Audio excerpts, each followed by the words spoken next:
strength of his joy, running in the light of his fire. And if he say he would deny himself, I say, Lord God, here I am. Walking in the strength of his joy, running in the light of his fire.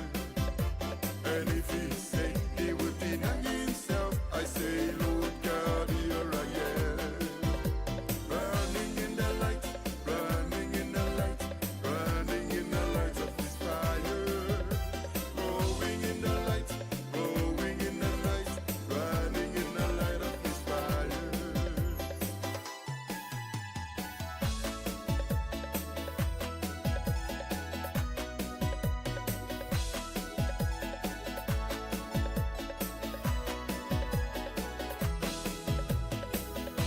We went to see Jesus lifted high, up and the thighs across this land, that all men might see the truth and know he is the way to heaven. We went to see Jesus lifted high, up and the thighs across this land, that all men might see the truth and know he is the way to heaven. We wanna see, we wanna see, we wanna see Jesus lifted high. We wanna see, we wanna see, we wanna see Jesus lifted high.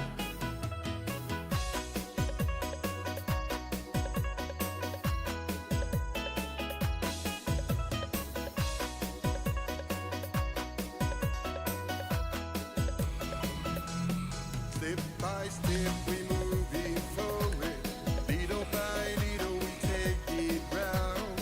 Every prayer a powerful weapon, strongholds come tumbling down and down and down and down.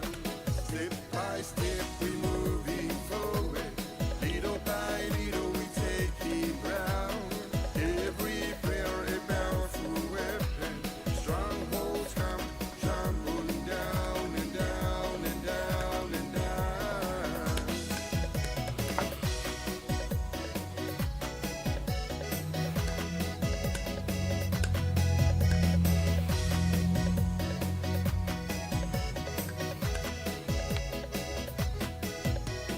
No, no, no, no, no, no, no, no, no, no, no. God's not dead. No, He's alive. God's not dead. No, He's alive. God's not dead. No, He's alive. I can feel it all over me.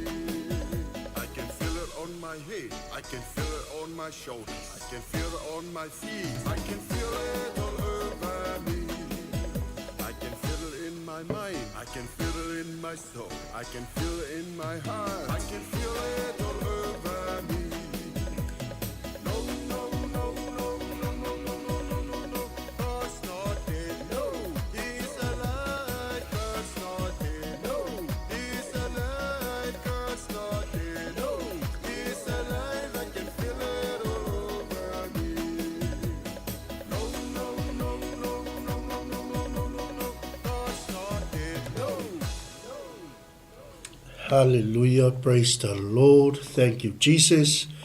Io e olo o soifua le tua, o le na taitai mai lo soifua mo lo wola, le o tātou au lia mai ai le nei vaenga o le fiafi, ino o faso mo le on minute e te ele tu la tolu o le whauina ni o tātou por kalame manai o le Manava o Galuega, mai i le laumua o tātou fisa fasalau i au kilangi nei, ia o lea ua i atu tātou manai le vaenga o le fiafi, me se foi o tātou whamalo, ma le tātou whatalofa, i le whianga iai o si o tātou atu no o malawa singa o le nei aso. E mo mua ona mo le atu whaftaitele, i lau whaingaluenga tofi o le tua o lo whaano no nu, 𝚟𝚑𝚑𝚡, matatalo mai moto malawa, ia wase manuia o si o tātou atu no pele o Samoa.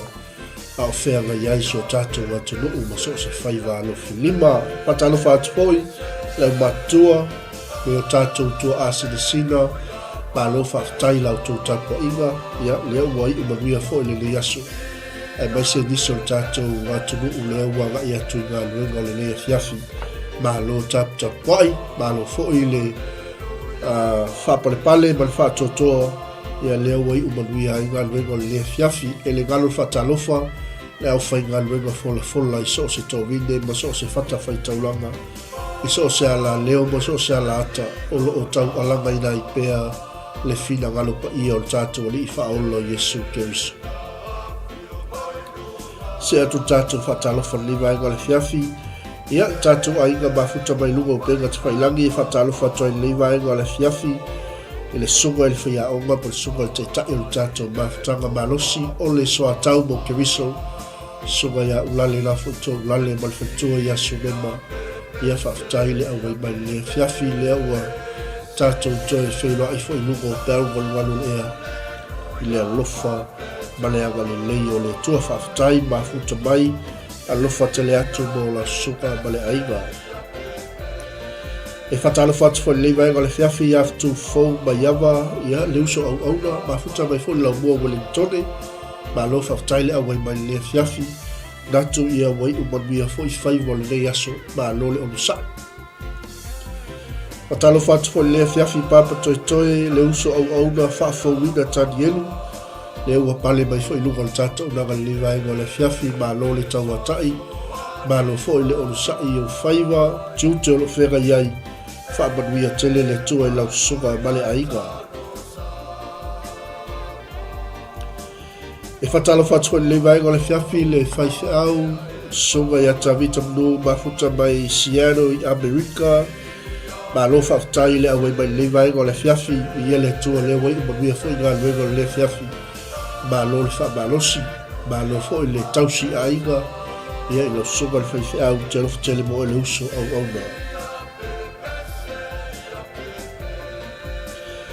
E whatalo whatua le vaiga le fiafi le mafuta mai, ia o se optinale ia sa mo sifo sami, ma lo le soifo maluia, ma lo fo i le lava papale le fianga iai fo i mautiu te whai tono le aiga, ia e mase fo i o le tausinga o le whanau malo, whaftai le pale ma le vaenga o le fiafi, Manai o le Manava o Galuega o te alofa tele mo o le tina.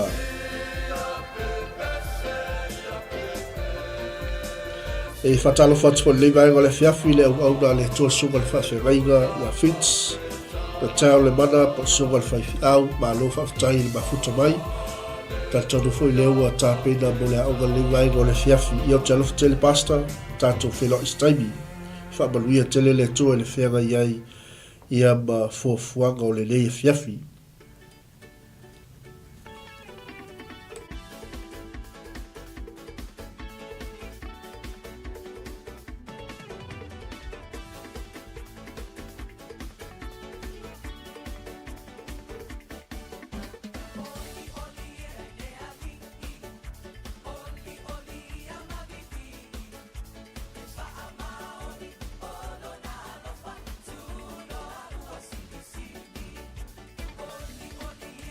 Ia oli lava i le lii, ia o lo tātou malosi lea, o le wha silinga malosi fo i le mo tātou a whenga iai ma le whatau siusiunga o le whenga iai ma Galuega o le lea fiafi ma lo whaftai.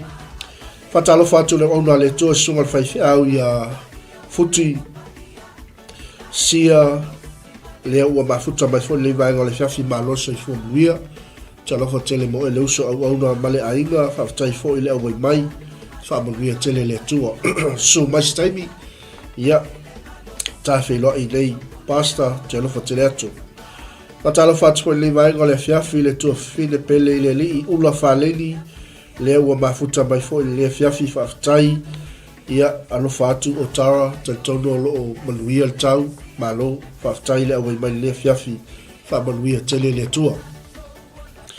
Mai se nisi o tātou ainga lea ua ilungo o tātou Pōkalambe e leo mau atu lau suafa le te whaafonga mai mo mai e toi o whalofa ma whatalofa atu lau Pōkalambe o le Manai o le Manava o Galuega i le nei vaenga o le fiafi i le suafa matango fia o tātou ali i whaola Yesu Keriso tālofa lava.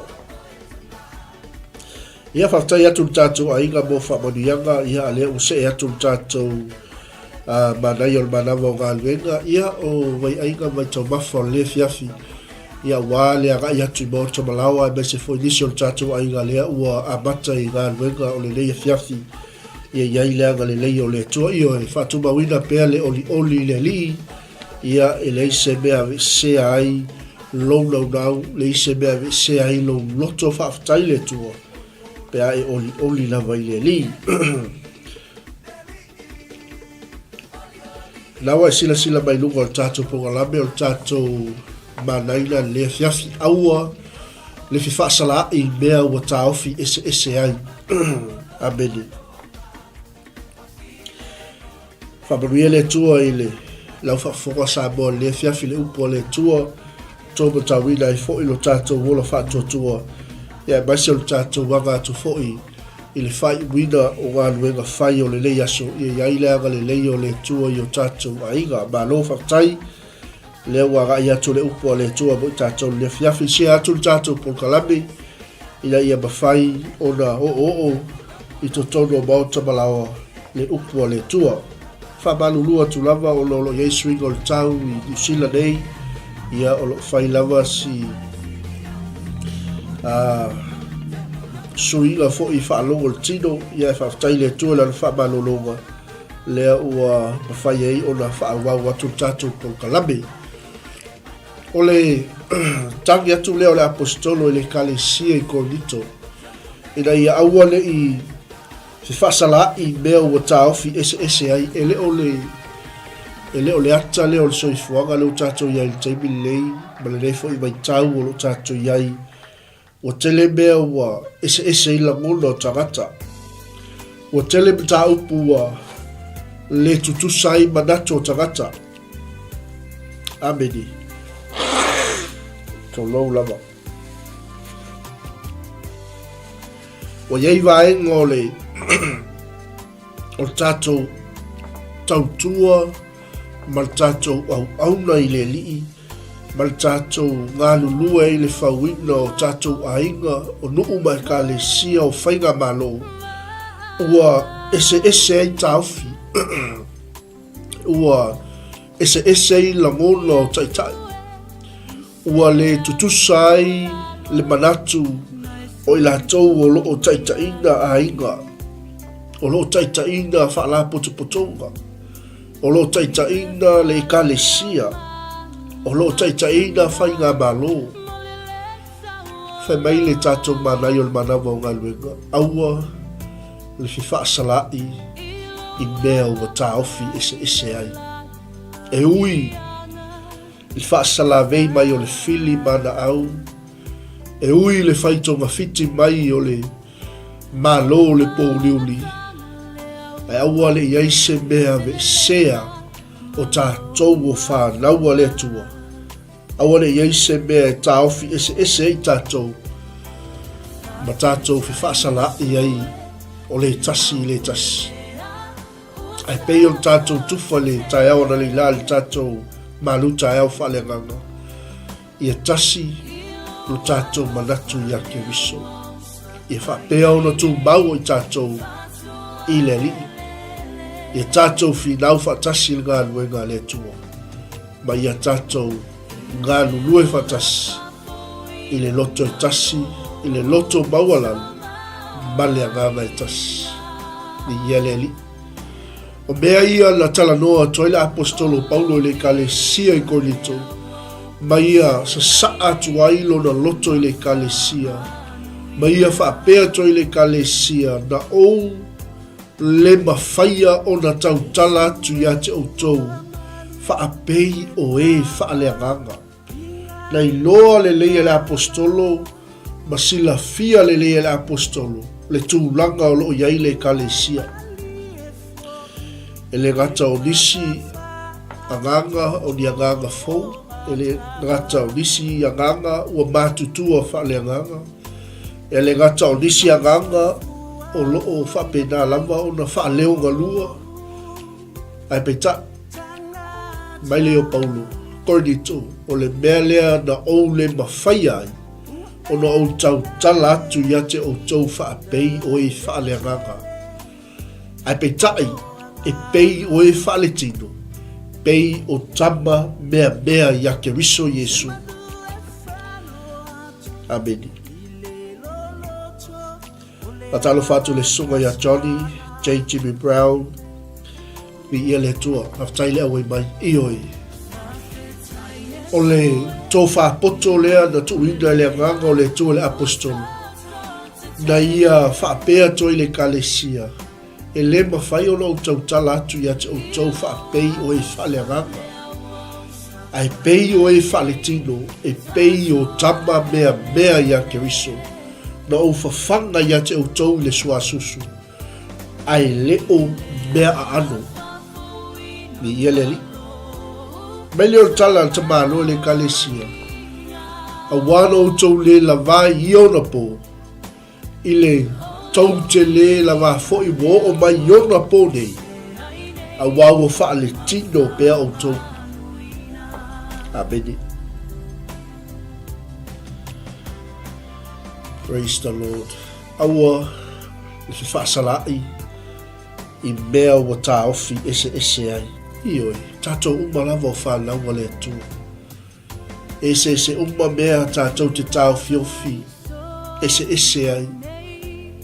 Ai aua ne iawe se ai. O tātou uma o whālaua le atua. Ia tasi lo tātou manatu ia keriso. E whaapei o la tautala ane o Paulo I le kalesia I Korinto. Ma whawhanga I la tau I le sua susu. Ai leo mea ano. E pei o tama mea ia keriso. I ia leli. Sila fia le apostolo. O lea ai whaale tino a le kalesia. Hallelujah. Amene talofa susen fetalainga ioi sila fia le apostolo o lea e whaale tino ale kalesia mea tala al tamano le kalesia konito a wawa whaapea o la whaale tino pea o tau ni ia leli whawheo na inoa e le apostolo lo whaale tino pea le kalesia meno le apostolo ina o iaia te o tau le mataua ina o iaia te outou misa. Ina o iaia te outou whewaiwaya ina. Ua le whaale tino e outou. Masawa vali I la tangata. Tala ia la apostolo. Hallelujah. O amai o le fiafi. E whanaua le tua o amai o le fiafi. Amen. Ioi. Sila fia le apostolo. O lo whaale tino pea le kalesia. Maila ia Paulo. O le mele no o le tau tala to ia te o tau whaapei o e whaale anganga. Ai pei o e whaale tino. E tusa. Male sua susu e te tau. Pei o e o lo tama mea ia ke riso. Amen. Aisea. A wao lo o whaale tino pea o tau I ia leli. O le atala lea lea tupu teimi le tū whaale anganga pe atatala o tātou wa ai whaale anganga I mea o tāofi ese ai tangata o lo o wa iai le whaale tino. O lo o wa iai le mataua. O lo o wa iai le misa. O lo o wa iai le whewaiwaya ina. Ameni. O sava vali I le manatu o tangata. Ni ia leli. Alfa manatu lea le apostolo I le kalesia I Korinto. Na ia tala noa toa I le kalesia. Korinto. Ni ia leli. O au o lo sa apolo. Ni ia leli. O au o lo sa apolo. O le whaale tino ea outou. O ai ea Apolo, o ai ea Paulo. E leo au na lava ea no tau whaatua tua I ai, pei o na fōa I mai e le li I tai tasi a tei maua. Mi ia le li. Me lea aua le whiwhaasalai I mea ua tā ofi ese ai. Mele I o Paulo ia Korinto, na ou to ina. Apolo na whaasusuina, ai peitai, o le atua na whaatupuina. Ameni. Mai lai o tātou mau le fiafi lei pe ona e wawa ai mai lungo o tātou pukalame le whai puna e fitu. I ia le ali. A o le nei korinito, e le o le tuto, e le o le whaasusu, a o le tua o le na whaatupuina. Pai wai le matango fio le upo le tua mu tātou. I ia le ali. A o le tuto foi ma le whaasusu, e tasi lava i la ua. Tala le ala apostolo. Na whaamanatu i le kalesia. Amene. Ioi. O tātou malaina, whaamanatu mo tātou le fiafi. Ina ia aua le i whaasala i tātou i mea o tāwhi ese. Aia tātou tō mau i le li. Whinau manganu lue whaatas. Whaamaoni se i o i leoti. A wawa lata mai le li. I ia le tua. Paulo na tutou. Apollo na whaasusuina. A o le tua na whaatupuina. Amen.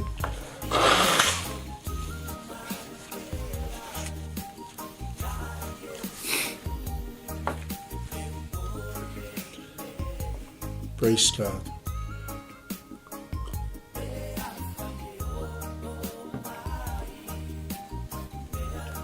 Ele o le tutou, ele o le whaasusu, a o le tua o le na whaatupuina. Mai lei o Paulo ia kornito, ele o le tutou, ele o le whaasusu, a wai tasi lava i maua. Amene. Aua le whaasala i mea utawhi ese ai. E uina ese le manatu o lo uso. E uina ese le tawhi o lo tofine. E uina ese mea lava e tawhi ese ai tangata. A ia tu mau lo tātou whelofan. Na ia tu mau i tātou o whanau le tu. Amen. Ni ia le tua. Whamanatula i ele apostolo i le kalesia. Kornito. A wao i mātou o le au whainga luenga. Whaatasi ma le atua. O lo o mātou ngā lulue. O le whaatoanga le atua. O tou o le whale o whai o le atua. Me wai le matangofi. Ameni. Le whaatoanga ma le whale o le atua. O le ai whau tātou e le tua. Amene.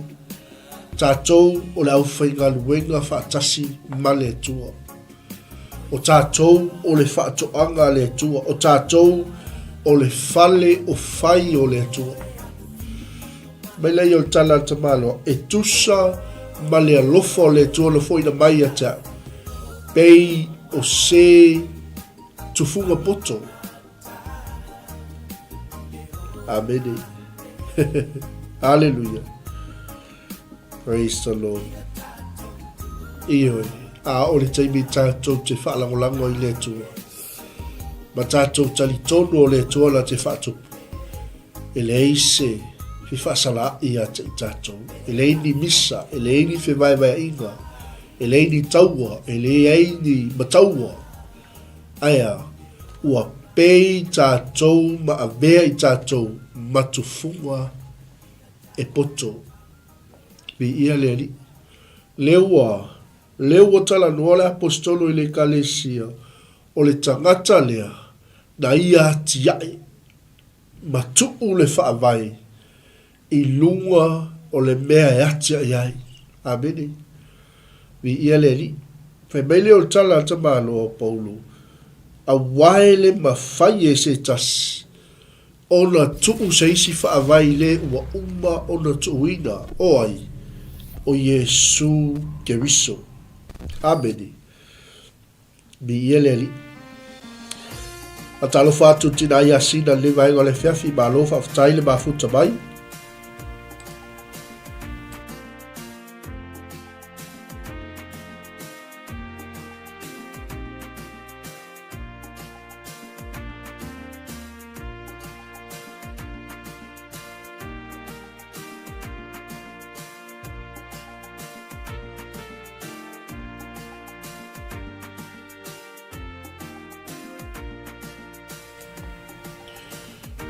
Hallelujah. Amen. Nela fe mai tala tus pa ia. Ele se si fa vai. Ele se si tu funga poto. Ele se si fai on se si men fai on tuinga I lunga o le fa vai. Ua uma o le tuina o le tangata o Yesu Keriso. Amen. O le fa manatu fo ile mo tato le fiafi sa mo le atu pele. Ina ia aua le ito ia se si fa vai. Aua le I fi fa sala I tato I meo tato tau fi se ai. Fe meila I o le apostolo ai a fai. Ya tia ese tasi le nei fa vai. I auro po a rio po maataua po o la au po o tagutu saito. Fai maile o tala tus pa ia I faalia Galuega tangata teitotas. I faalia foi ele aso. A wai faalia I le afi. E tofo ina foi Galuega tangata teitotas. I le afi po ua whapewhia. Amene. Ele ai. Lei se si whaavai mwhai o toi tuina I lunga o le whaavai mo uma o na tuina ai o le tangata o Yesu Keriso. Amene. Praise the Lord. Mai leo tala te malo. Ai a whai e tu maule Galuega. A se tasi na ia tiai. E mauala e ia le tauhi. A whai e whaamuina le Galuega se tasi. E mau ana mea. Peita. O le atua. E nate so e ina I tātou uma. I le afi. Sa o le tala fo. I le tala tuspa ia. E ino ale auro I lunga o le afi. I ia le ali.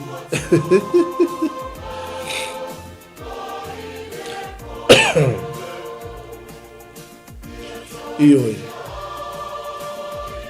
Awali ngalo ya te tātou. Tātou uma lama o whāna wale tua. O tātou o malu I tātou o le tua. O lo nofo fo I le anganga o le tua I totonu ya te tātou. Pe a whai tātou te whape ifo I o tātou loto. O tātou o whali.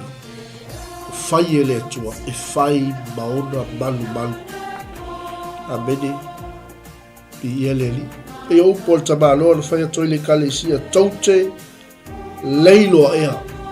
O le malu o tau o le tua. O lo nofo fo I le anganga o le tua I totonu ia te o tau. Mele o tala tamalo I le kalesia. A whai e whaleanga se tasi le malu o le tua. E whaleanga ina le na tangata I le tua. A waipa ia le malu o le tua. O tau lava ia. Ioi.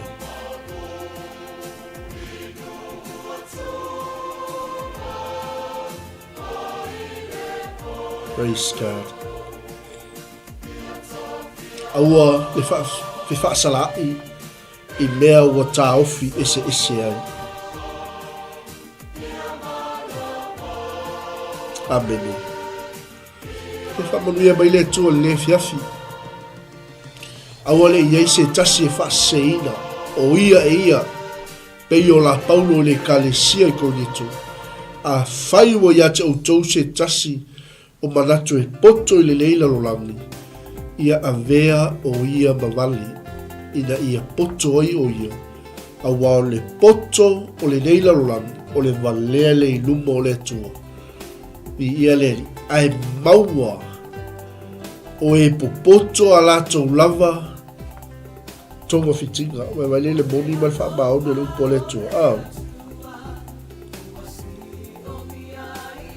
Amini. Poto leila langi o le valea le iluma o le tua. Hallelujah. E maua la e tangata I. O e popoto. Iala tau lava tonga fitinga. Mai wasila fia e le tua o lato mana tu le tunga. O e popoto. Ua whaatau waa lava ia. Amene. Manai o Manava o Galuega. O tatou whaasoa na le aso. Anga le atu le tua. Aua le fi whaasalai I mea ua taofi ese ai. Wi ia le li, ele nā malaina le vai tau. O loo iai si o tatou watunu I whai ngā whiwhilinga. E mai se fo o le tau o loo whapena o na iai laulangi le taimu. Tatou te talo, o le tatou ti ute ma le matafa I oi. Tatou te tatalo whaatasi mo se fi le mū o le laulangi. Tatalo mo le tino ke riso I Iran. Tatalo mo le tino ke riso I Israel. Tatalo mo se fi le mū o laulangi. Mai se si o tatou watunu pele o Samoa. Nei e iai le anga le lei o le tu. Amene, ni ia le tua. Aua le I mita se tasi tagata. Pe ia le li. Aua le I mita se tasi tagata. Mai leo tala Paulo, awa o mea umma ia o tau. Usoi, Korinito, aua. Po Paulo, po Apolo, po Kefa, po le lalolangi, po le ola, po le oti. Po o mea I nei ona po o mea atali, o mea umma lava, o a o tau ia. E o ke riso fo I outou, e o le atua fo I, ke riso ia. Amene, I ia le atua, I tatou matala. I tatou tūlai mai, Samoa ala mai, o loo taa le fili, e leo moe le fili, e whaaleanga al whanau le atua. Ai aua nei, fe whaasalai mea ua tā ofi ese ai. I ia leni. Ia o le tatou Manai na o le Manava o Galuega whaamanuia tele le tua si o tatou ainga. Ia iailaga le lei o le tua. I le whiangai ai fo ima. Fofanga le le fiafi le whiangai ma Galuega. Whai ngā tapo inga I tono mauta malawa. Ia o fofanga whai tono le kalesia nuu ma la le whanga. Ia iailaga le lei o le tua. Ia whamanuia atu le tua le mafuta mai si o tatou ainga I lunga upenga te whailangi. Whaaftaitele una whaleni. Tu foma yava tavita manu Johnny tena ia sina ia whapea foi Susan whaftaitele lava le mafuta ma lea fiafi o le tatou Manai na Manava o Galuega whamalulua tu lava ia o nei le o ato atoa foi le malosi ia o lo swinga foi o le tau lei ia tunu o lo tatou ia iai le anga le lei o le tua ia te oi malu aiga whamanuia tele le tua tatou tue whilai le soata e au tatou po kalabe whatulaga ina. Soifua ma ia manuia. God bless.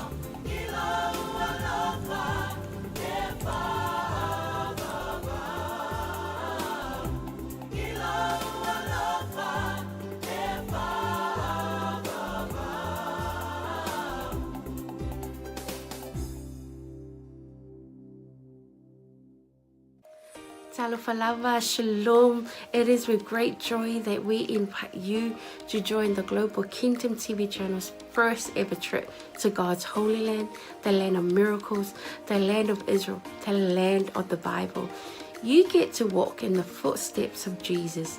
You get to see firsthand the cities, the places He performed many miracles. You can take a boat ride on the Sea of Galilee, see the surrounded towns and cities that the Gospels write about. You get to see the places that the Old Testament talks about, the places where King David hid from King Saul. You will see the Dead Sea, the lowest place on earth. You get to visit Jerusalem, the eternal capital of Israel. See where Jesus taught the scriptures from the temple. You get to pray at the Western Wall, a remaining of the temple. You will get to see where Jesus was once buried and realize He's no longer here because He has risen and He is alive and He's soon coming back for you and I. The journey to Israel will affirm your faith in Him. It will confirm the teachings that we read about in the Bible. It will give you a deeper understanding of the Bible. It will help us in our journey of faith here on earth. And I encourage you, take this journey. It will change your life. It changed mine. God bless. Shalom, shalom. Talofa Samoa na tunu pele. ia whaatalo whantu le fiafi alo ngoa sua la ulu le fo matamua i sa loa ngai fo i whanga i ampalauri ia ile tausanga e tasi le lua afe fitu ma le lua afe suvalu ia sa i eisa wanoa malanga tua i sa la elu sa moa la tunu pele o te whaftaile atua o nā wano le lei ia tonu fo lo ia te oese la ngona whapena na e fia alu pa ia po no le atua ia e leise taimi po e talo fo ile atua mo se taimi ia le mi le lea lua afe lua lima lo whapena na ia i wha moe moe le tātu malanga ia whai te fia malanga mai lo ainga pe a ese wanoa o te fia i eise la ngona sa ruitawina ilo tangata ino tu mo vai le mongo olive i olo ia i pewhetanga le tua le malili le fio whaalua mai o Yesu Keriso i le lalorangi nei mai o le a fio mai o ia ma tu vai on a au le mongo olive e whawhia ngai ma le maru fo i lea Samoa a e fia i loa tiri nei lava a mea matango fia na whaia le tua na tutupu mai o le a tutupu foi ia loa noa le leile tātou te malanga tuai ia Israelu awane ingalo ia te oe whamnianga le atua ia o lo tātia i o tālima ia o tā ua lavalo ia i fuafuanga whafsotai purenga le tātou Global Kingdom TV ia mapuki e loso o wanoa awane ingalo o se fiafianga telefo ilo nei tangata o nei le tasi se saito lo whapena o na tala no matuspa ia o tausanga umalawa e aloi malanga lo whailoa mai e le au la tau o le whapena archaeologist o na maua le vaenga ma le vaenga o le mea na fia i le nganga ma mi sia i lupa ia Samoa ta pena le lua afe lua lima o ina te lo polo to e tūl maunga olive ia e fio mai lo mai Yesu kusanga ia lo fungia le tua wha ia fuafuanga ma plan mai le nei taimi se ia o atu le wha moe moe ona o Yesu. God bless you. Baftai. Hello, talofa lava, pulavinaqa, and shalom. My name is 𝗗𝗜𝗏𝗏𝗡𝗏𝗏, and I had the honor of visiting Israel twice, in 2018 and 2019. The experience really changed me. It was an experience of a lifetime. It was transformative. It was eye-opening. It was such a great time. I had encounters with the Lord that really changed me, that healed me, that I did not expect. It's one of those experiences that you have to go for yourself, to experience for yourself. So if you are planning or thinking about visiting the land, I encourage you to do so. Go ahead, invest in a trip and go receive your portion. God bless. Ya, salom, talofa lava, kua upaanga kato Global TV so se tolera lang. Ia ole o sia Paulo Poutoa futi pali ile le ngoa. Ia ole lua fesulfa na o malanga Israel.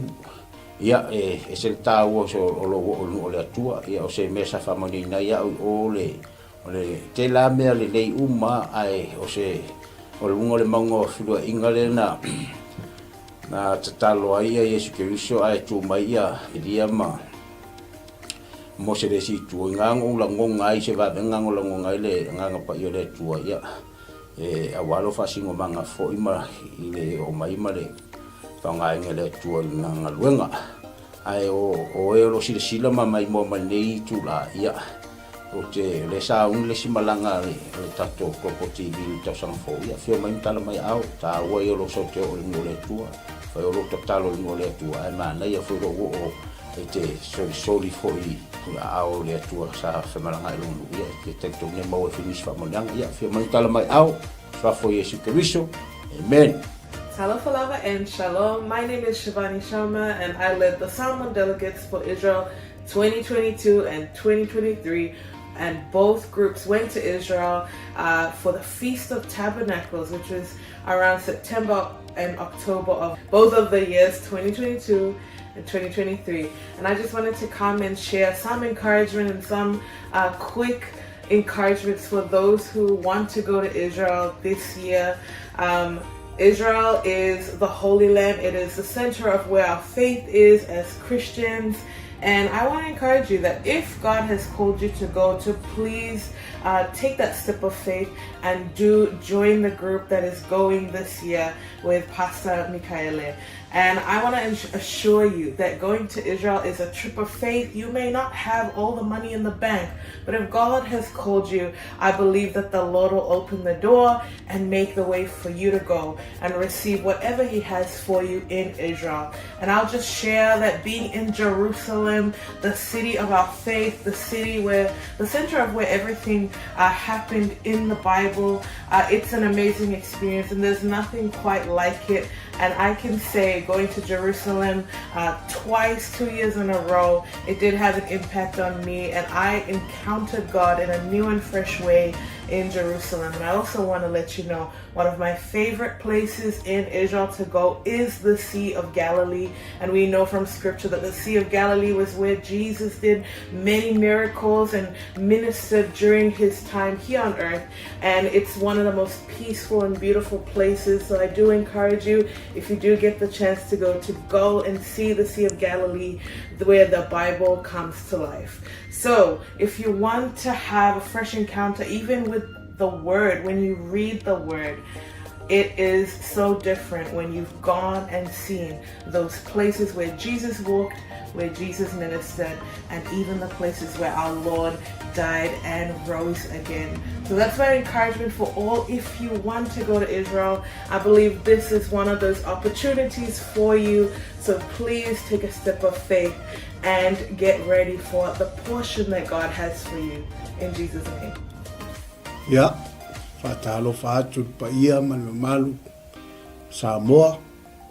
Ya olo wingoa o Ioelu maninoa. Ile tausanga e lua afes fuluvalu. Ia o tausanga le na tatala i ele li isa manoa o te malanga atua i Israelu. Ia o se ta fatu puina lava le fia ma le ori. Ona talitonu ese fole faitau le afio ngā le atua. Ia ese fole vainga ina wahalu ma vaai matu lau ele. Ia tele lava ni luitau na o mai. Ia ai pei lava o le na o vaai ai le vaitafe o Yoltana. Ia o le vai lea sa baptiso ina ai Yesu. Ia o lea sa faatino ai la mātou baptisonga. Tō tele i mātou 50 fa i mātou sa whai en mātou baptisonga i sunga foi whawhengainga peo na mātou iai. Ia la ngona lava le mamalu o le atua sa whai foi le viinga, ma whai pesenga, ma whai le tautalonga. Ia ona o le anganga whaaftai i le atua, le iawa noa tatala mai e le atua. Ia a whai o iaise mo i mitinga, ia te oe te fia malanga le nupa ia. Ia lo wawa noa le lei lea. Lea ua saunia le Global Kingdom TV. Ia le awa noa. Ia e whai malanga atuai. O no le swafo Yesu. Amen. Talo falava. O lo wingoa o e seta wapsuanga whaumui. Whaftai le atua mo le neia manoa ua o maua e mawhai ai ona o whaasoa atu i atu oi. Pe a whai o ia te oe se langona e te fia asia le no upa ia o le atua. Le neia fiafi o te fia whaasoa ia te oe. O se filifilinga tonu, ma le ame o tonu. I lo wo o atu iai, o le a e iloa ai, pei ona o wo o iai, e te langona le iai o le atua i mea uma. Lea na o whaapea i fo ai lo uloto, le i tioa a mo li mau le afionga pa ia le atua, na o si fea ngainga ma le nuu o Israel. Va ai i ai le manuia i so se mea, lau ele o la autoto o mea uma, manuia ia o le atua o lo tali e Israel.